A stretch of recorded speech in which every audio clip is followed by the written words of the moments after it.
great thing about America is there seems to be at least a debate here. At least at some level there's a debate here. Half of this country know this is nonsense. So half of this country are quite sensible. And I hope they're going to say no to this. Because this will be the biggest tax that has ever happened to a people in the history of the world. This is Andrew. I'm here with Phelim McAleer and McElhinney, both from the Not Evil, Just Wrong new documentary that Al Gore and Hollywood doesn't want you to see. Why don't you guys tell me the reason why you're out here today?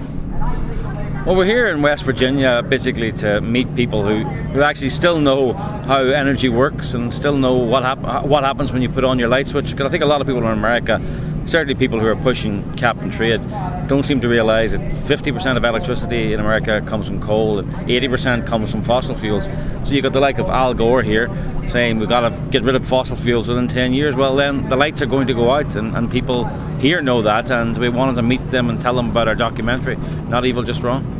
So both of you seem really plugged into the climate debate. I'm sure you've heard about the cap and trade legislation working its way through Congress right now. Can you speak at all to that, about what do you think, what kind of economic effect it will have? Well, I can tell you what kind of economic effect it will have. We tried that. We've tried that in Europe, you know. We signed the Kyoto Agreement. We are cap and trading.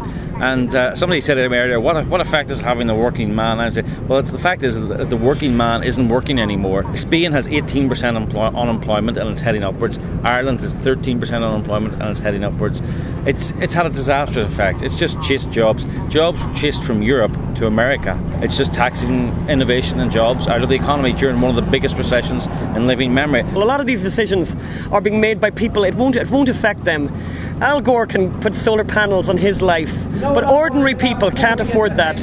Energy is really cheap here. We're really surprised at that. A lot of people don't realise, a lot of Americans don't realise how lucky you are. Your energy is about a quarter the price of our energy. Our bills are really expensive because we bought into a lot of green technology. And green technology means a loss of jobs and a stimulus plan for China. If you don't manufacture things cheaply here, if you don't have cheap energy here, you know, they have cheap energy in China. They're building 2 coal-fired plants every week in China.